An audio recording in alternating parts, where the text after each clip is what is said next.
گەڕام و خدمەتان بۆ پێشکەشکردنی ئێدامەی بەرنامەی ئەو هەوتوی تەلەڤیزیۆنی پەرتۆ. لەم بەشە لە بەرنامە عەبدوڵڵا دارابی ئەندامی کۆمیتەی کوردستانی حیزبی حکمەتیسمان لەگەڵا بۆ توێژەکەین سەبارەت بە کۆنفرانسێک کە ئەخیرەن لە ئوروپا بە مناسبەتی سەدەمین ساڵی پەیماننامەی لۆزان بەرگوزار بووە. پێشەوەی پرسیارەکانم ئاراسە بکەم دەگەڕێمەوە لای عەبدوڵڵا دارابی ئەگەر دەنگی منە بیسی بەخێر بێ بۆ ستودیۆی تەلەڤیزیۆنی پەرتۆ. سپاس بۆ تۆ بۆ هەموو بینەرانی خۆشەویستی تەلەڤیزیۆنی پەرتۆ. زۆر سپاس بۆ تۆش. عەبدوڵڵا دارابی هەروەکو ئاگاداری دیارە حەدەقەل بەشێکی زۆر لە خەڵکیش حتمەن ئاگاداری ئەم کۆنفرانسە بوون، ئاگادار هەن کە ئەنجومەنی ڕەوەندی کوردی لە ئوروپا کە ژێرمەجموعەی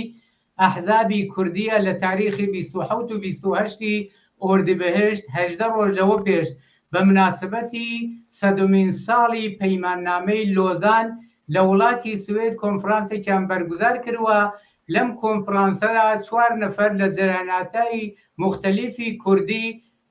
بەشدار بوون. یەکێ لەوانە مەلا بەختیار لەلایەن یەکێتی نیشتمانی کوردستانی عێراق و هۆشیار زێباری پارتی دێمۆکراتیانەی قیادە موقت، مستەفا هیزری حیزبی دێمۆکراتی کوردستانی ئێران و نەفرێک تریش لە کوردستانی سووریەوە لەم کۆنفرانسا بەشداری بوون. حەزەکەم لە زمانی ئێوە هێندێک بۆ بینەرانی تەلەڤیزیۆنی پەرتۆ پێشەوەی جواب بچیتە سەر باسی دانەدانەی پانەلیستەکان کە لەم کۆنفرانسا قسە و باسییان کردووە، هێندێک سەبارەت بە ئەهدافی ئەم پانێلە بۆ بینەرانی تەلەڤیزیۆنی پەرتۆ باس بکەی کە چۆنە دوای 100 ساڵ لەم ڕووداوە لە پەیمانی لۆزان دەگوزەرێ و ئەمڕۆ هەناویانە دەکەنە باسێک ئایا واقعاً ئەم 4 پارچەی کوردستانە لە ژێر دەسەڵاتی ئەم حکوومەتە سەرکوتگەرانە هیچ موشکلەیەکی تری نییە بگەڕێتەوە بۆ 100 ساڵ لەوە پێش و ئەمە بکەنە خۆراکی کۆنفرانسەکانیان. هۆی چییە؟ هێندێک سەبارەت بە زەرورەتی ئەم کۆنفرانسەکە باسکەی مەمنون دەبن. بەڵێ زۆر سپاس دەکەم. مەڕۆکە خۆی شارۆکەکە 18 ڕۆژ لەوە بەربوو ئەم کۆنفرانسە تەشکیل بوو و ئەم کۆنفرانسە پانێلێکی بوو کە ئەم 4 کەسە کە تۆ ناوت بردن بەشداری پانێلەکە بوون. ئەمانە نیشانیاندا کە لە چه شەرایەت ئۆزا ئەحواڵێکە خەریکن دەستیان داوەتە ئەم کۆنفرانسە و ویستویانە بەرەخرا جواب بە مشکلاتێکی عەدیدە و خاص و تایبەتی ئەم دەورەی خوان بنەوە. ڕاستیەکە ئەمانە وەختی گوێگری بۆ قسە و باسەکەنیان بە تەناقوزێکی یەکجار گەورە هەم لە چوارچەوەی موقعیەت و وەزعیەتی خۆیان لەلایەکەوە هەم مەسائلێکی تازەی ئەمڕۆژی کە فەرقێکی وای نییە لەگەڵ 100 ساڵ لەوە پێشە هاتۆتە کایەوە، بەڵام هەر کام بۆ خۆی لەم پانێلیستانە وەتە پرسیاران لەیەکرێ و جواب ئەدەنەوە بە پرسیارەکان خۆیان لە ئەدەن لەو مەعزەلە ئەسڵیە و لەو مشکلە کە ئیسە دوای 33 ساڵ بە قەوڵی هەمویان 33 ساڵ حاکمیەتی ئەحزابی ناسیۆنالیست لە کوردستانی عێراقا هێشتا بە کنایە و ئیشارە باسی وەزعەکەیەکەن و ناشنە سەر واقعاتێکە کە خەڵک کە کرێکار و زەحمەتکێش ژنانی ئازادی خواز لە کوردستانی عێراق و لە سەطحی منتەقەکە بەرەخەرە بەرەنگاریان بۆ تۆ. بۆیە مگەرەکە بڵێم ئەیانەوە بە شێوەیە ئەمە پێی نەکەن، بە شێوەیە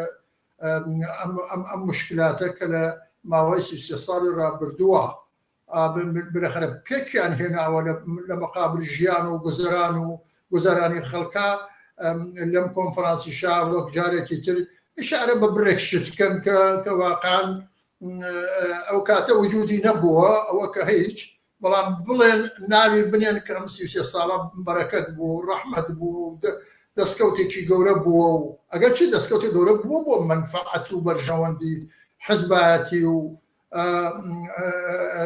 تەک ئینسانی خۆیان، بەڵام حەقیقەتەوەیە کە ئازمونێکی شکست خوارد و ئازمونێکی ڕەش لە بەرابەر کۆمەلگای کوردستانە تەشکیل بووە کە ئیسە نازان بە چ شێوەیە جوابی بدەن، بە چ شێوەیە پینەیکەن، بە چ شێوەیە ئەم ناڕەزایەتیە کە مەوجودە بەتایبەت لەو شوێنە کە خۆیان ناوێن ناوە دەسەڵاتچوون ئەمانە گوماردەی دەستی ئەمریکا و دووەری غەرب بوون لە 33 ساڵ لەمەوە بەر وەک دوو حزب و وەکو دوو حزبی مسلح کە کاتی خۆی ئەمریکا و دووەری غەرب هێرشی کردە سەر عێراق فقط لەم کوڕێ ئەرزا و دوو حزبە ئۆکەیان وت و جوابی مثبەتیان دا بە ئەمریکا و دووەری غەرب و وەلەخەرە هێزی مسلحیان و کەوتنە پێشیان و بوون بە چاوساقیان بۆ ئەوە کە بتوانن ئەوان لە ڕوخانی ئەو ڕژیمی باسا کۆمەکیان کەن و یاری دەریان بن ئەمە ئەم وەزیەتە سەفرەتر بەیانەکە بە ئیزافەی ئەوەی کە لە ماوەی 33 ساڵی ڕابردووە کە ئەمانە ناویان دەسەڵاتە ناوی خۆیان ناوناوە دەسەڵات و خۆیان تەحمیل کردو بەم خەڵکە بالاخره هێرشکردن بۆ سەر خەڵک بۆ سەر هەموو پارچەکانی کوردستان بۆ سەر ئەحزابی سیاسی حتا لە جنسی خۆیان و ئەلعان بە تەوری خاص و بە تەوری ویژە بڕیاری هاوبەشی جمهوری ئیسلامی و عراق و بالاخره دیارە حمایەتی کولی دولتانی منطقه بإضافة أحزابي حاكم لكردستان العراق بو خلع السلاح ودركدني أحزابي ناسيوناليستي كرد كبارقان هي لكردستان العراق همو يمانا بإضافة وقت 33 سالة بومباران توباراني أم دولتان توباراني أم مناطق كان كريكارا كوجن كولبرا كوجن ترورا كان زيادة ل 500 كسيان کاتی خۆی یانە 3 دەهەلەوە پێش 4 نزیک 4 دەهەلەوە پێش نزیک 500 کەسیان لە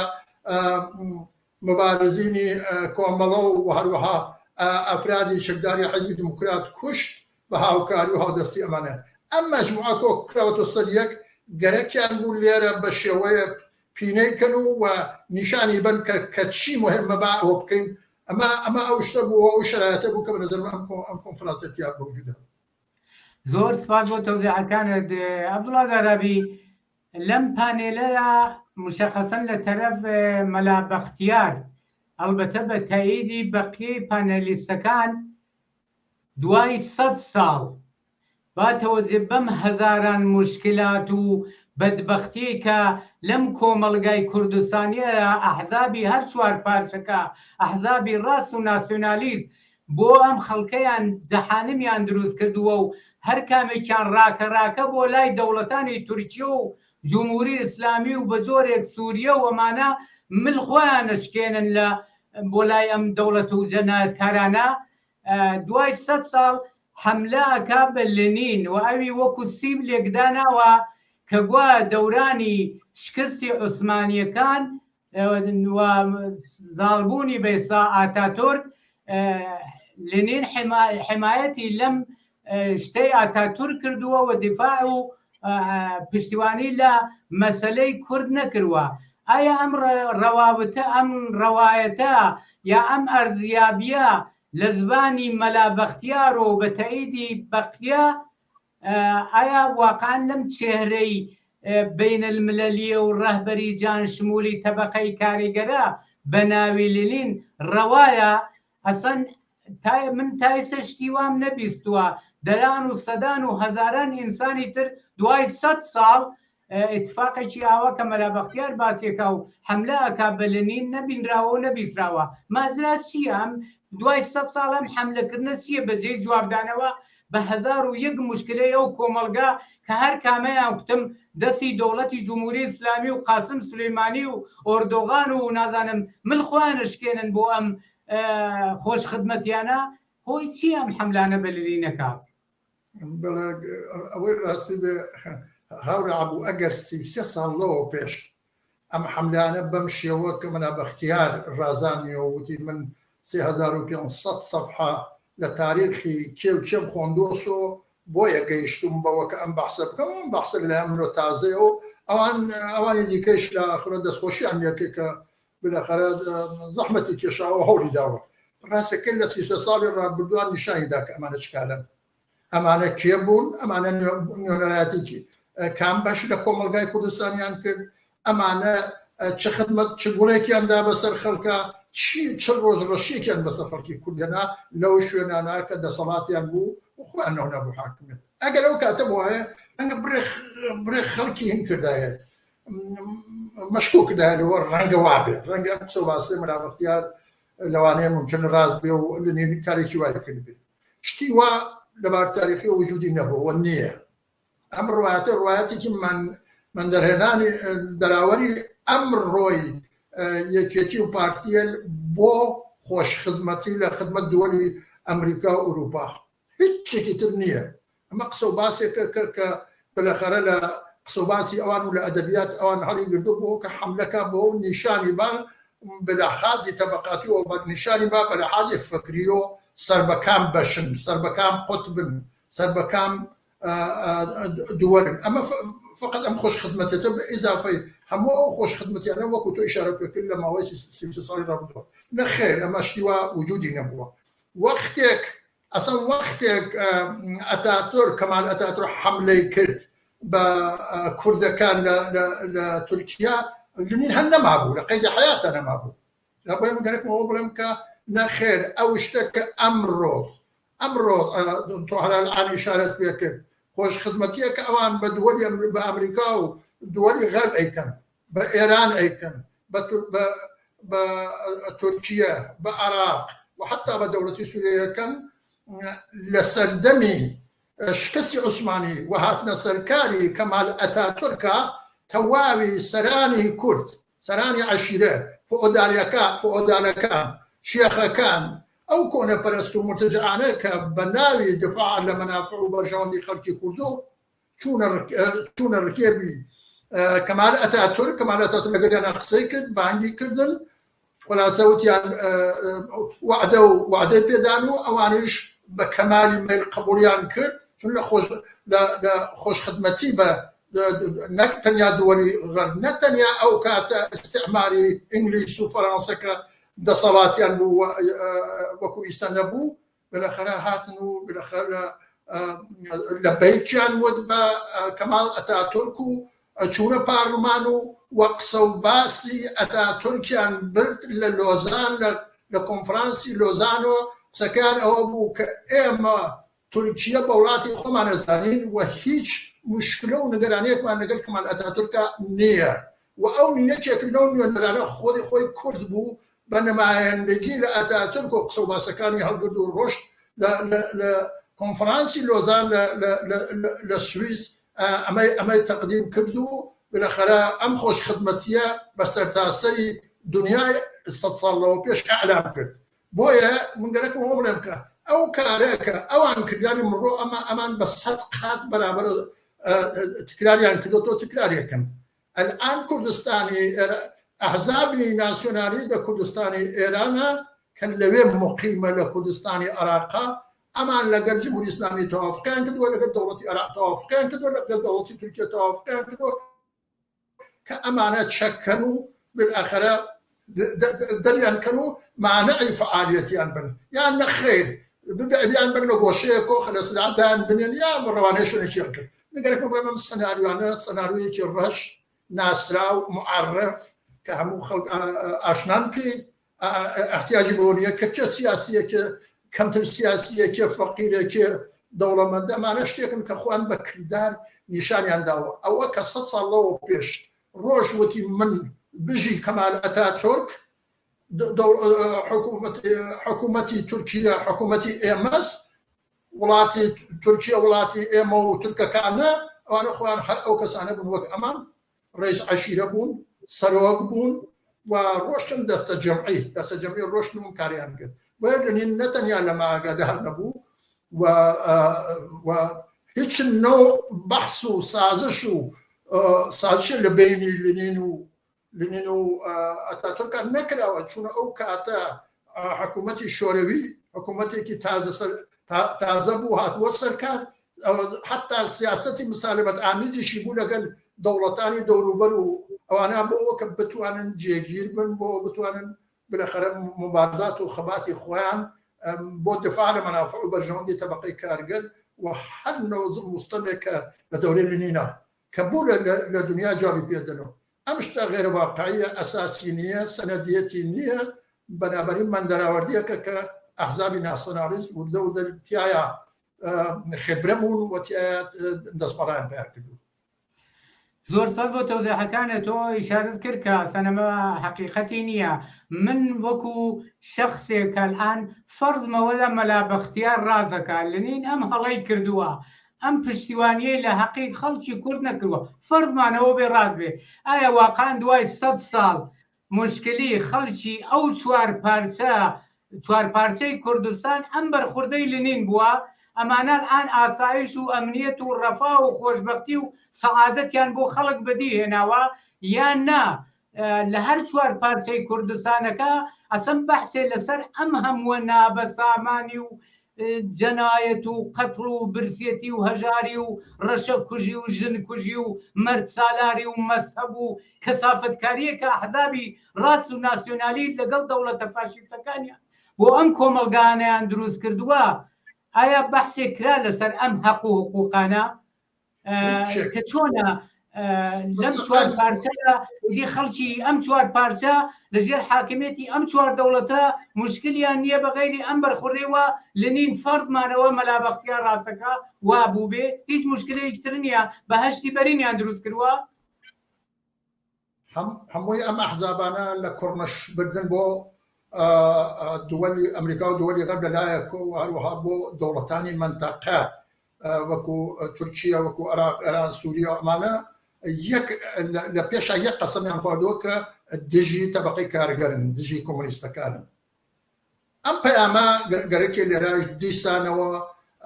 تازەیکەنەوە کە ئەمانە کۆس بوون، مانع بوون. ئەوە نیە لەنین وای کرد، لەنینێکە ئاگای لەم شتە نەبووە،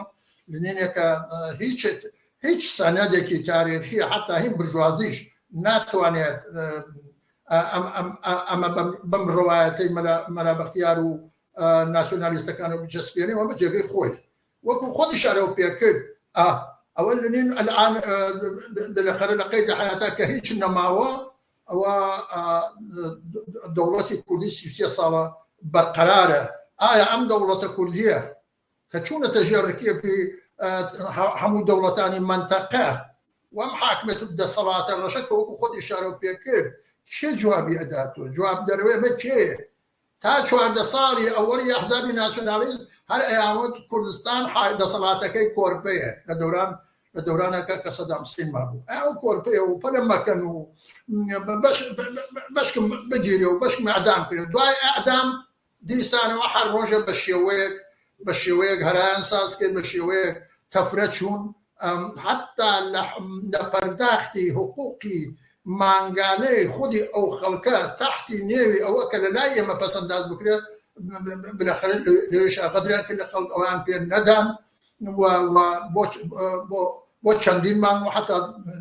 چەند ساڵێک پێیان نەدان و ئیسەش کەمرێت و بازەکەی ناچنە ژێری. وێم من گەرەکم بەڵام لە ئەین حاڵە 16% لە کۆمەلگای کوردستان بوونەتە ملیاردر بە دولاری ئەمریکی بە پێ حەساب و کتابێک کە خودی ئەمریکاش وەدوەری غەرب تا ئیفشان کردووە. گەرەکم بڵێم کە ئەم مەحسوڵاتە محصوڵاتی 100 ساڵەی شەڕی ئەحزابی ناسیۆنالیست لە چوار پارچەی کوردستانە بۆ دەرکەوتووە بە ئاشکرا کە دفاع لە بەرژەوەندی سەرمایەداران و ارتجاع و کۆنەپەرستی و مەذهب لە کوردستان هاکەن و ڕەبتیان بە خەڵکی کوردستانەوە نییە، لابردنی ستەم و زڵم و زۆر کەماکان لەلایەن خودی ئەمانەوە بەسەر خەڵکە بیداد ئەکا. هیچ کەس ناتوانێت بێژێ ئەمان لە سەدام حوسێن باشترن بەمانای واقعی کەلیمە لەبارەی اقتصادیۆ، لەبارەی سیاسیۆ، لەبارەی کۆمەڵایەتیۆ، چون هیچ شتێکیان وان نەکرد کە خەڵک لە قەت دڵخۆشکان بڵێت ڕژیمێکی فاشیست وەکو ئەو ڕژیمەتیا چووە، وەکو ڕژیمی باستیا چووە وایمە کوتێنتە ئاسایش و ئارامش و لەبارەی ئابووری و ژیانەوە تێر و تەسەرین. هیچ اتفاقێکی مثبت بە نەفعی خەڵک لە ماوەی 33 ساڵی ڕابردووە اتفاق نەکوتووە لە هیچ پارچەیەکە، لە هیچ پارچەیەکە. و ماوەیەکیشە لە کوردستانی سووریا اتفاقە کەوتووە و ئەوان ڕاستەوخۆ وەکو سەربازی ئەمریکایی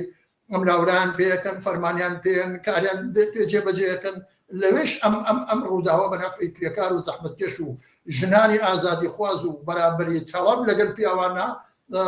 هيج اتفاق لونه ده بوي مقرك ما بقولن ك امان الان برجوايكي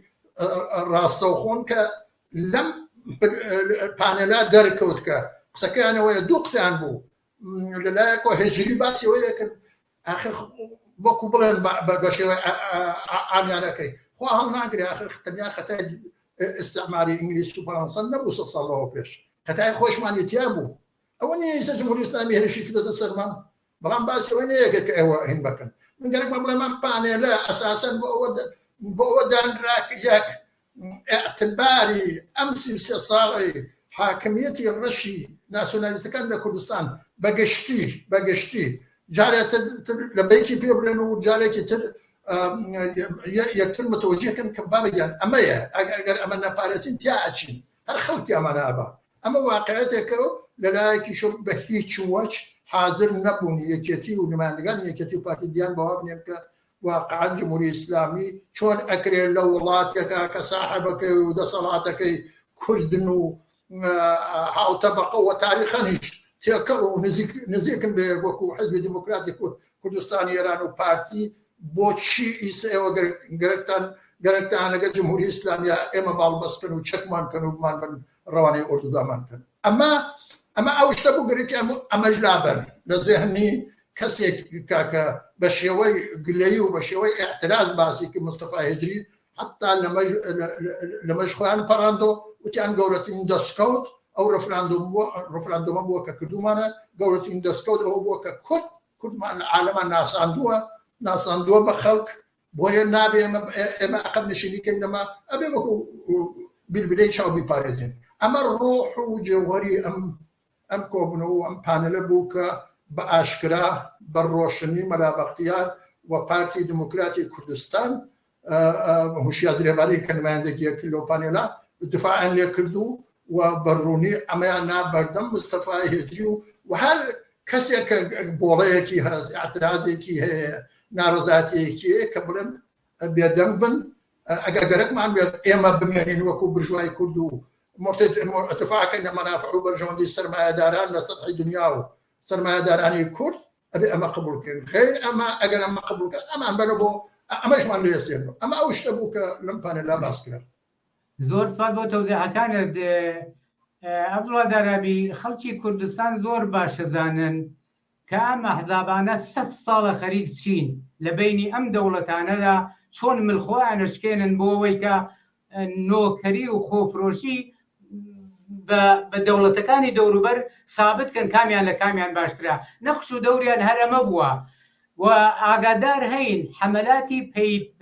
پەیتای تورکیە و جمهوری ئیسلامی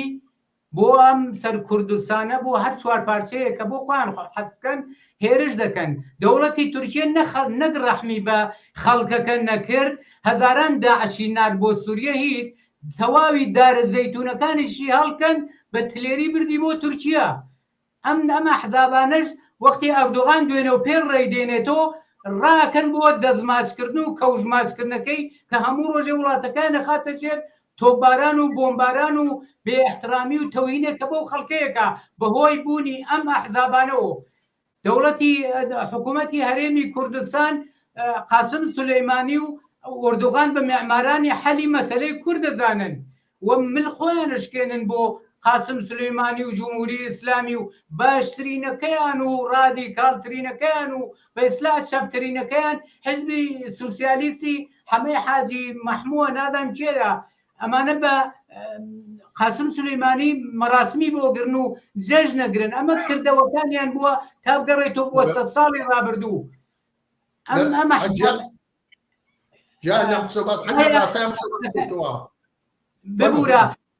ببوورە لە ئیدامەی ئەم سوال و ئەم جەنایەت و ئەم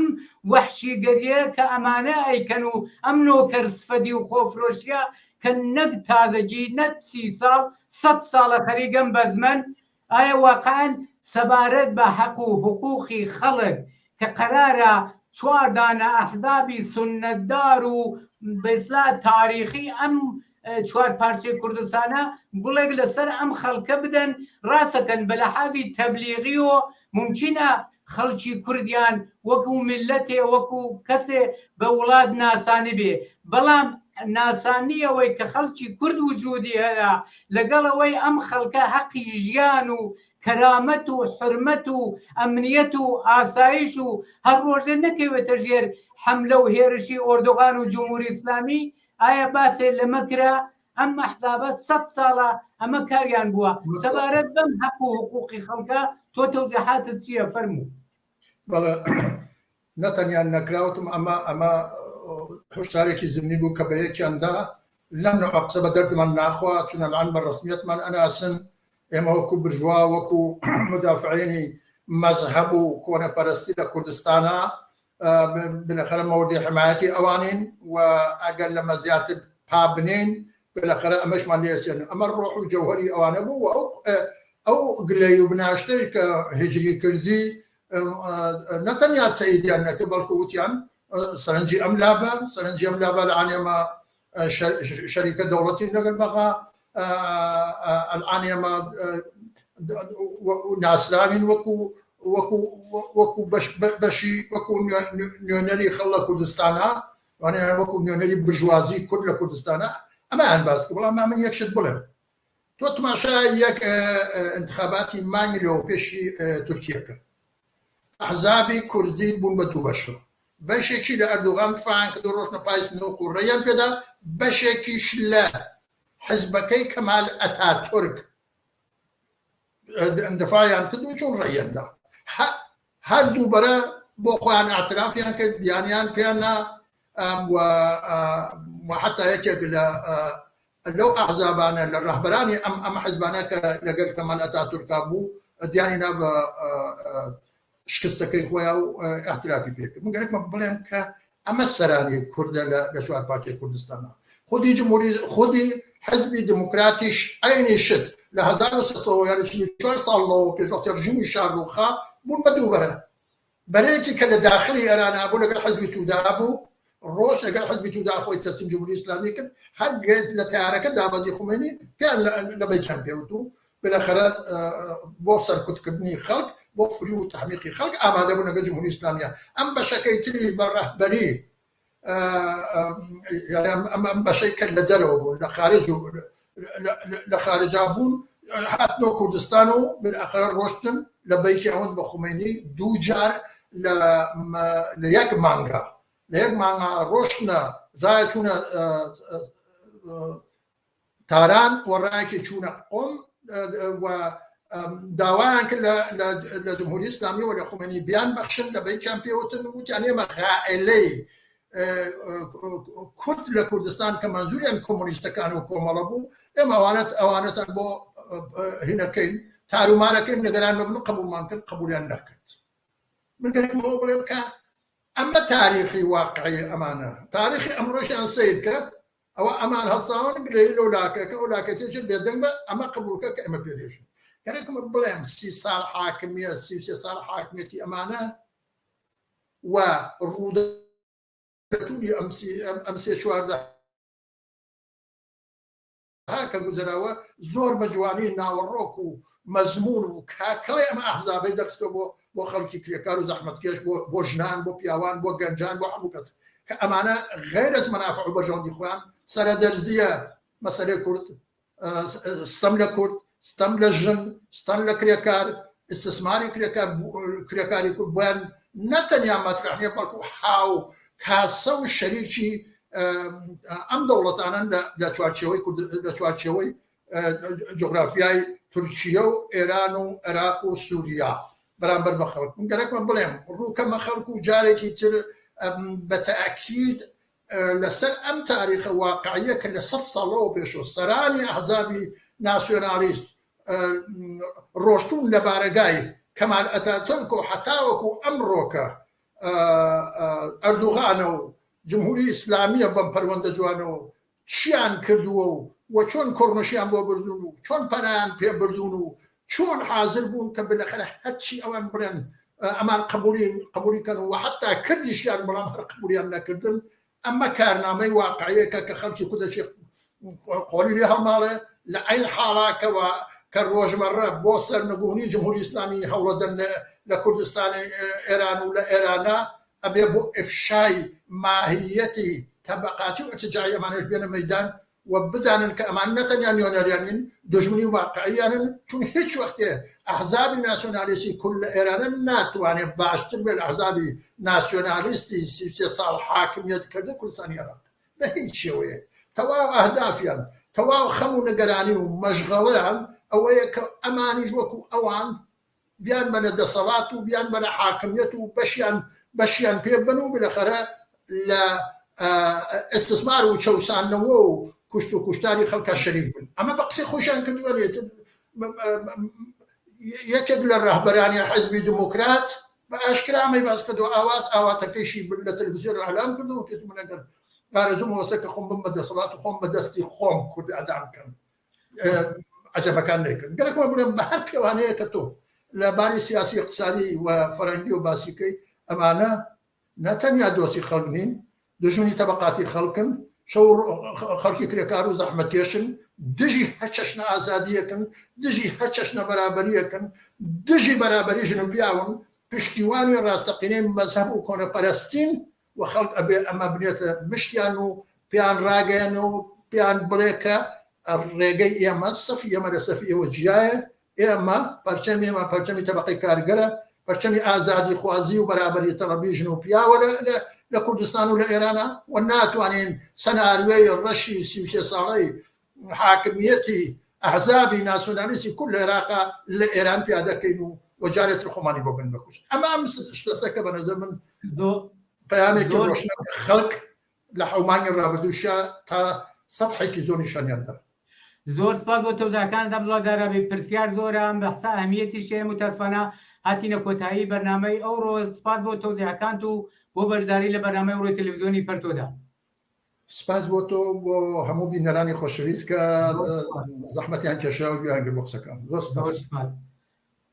ئازیزان و خۆشەویستان بەم جۆراتینە کۆتاییە بەشە لە بەرنامەی ئەوڕۆی تەلەڤیزیۆنی پەرتۆ لە هەر شوێهان ساخی و سڵامەتیتان ئارەزومانە شاد و سەرکەوتوو بن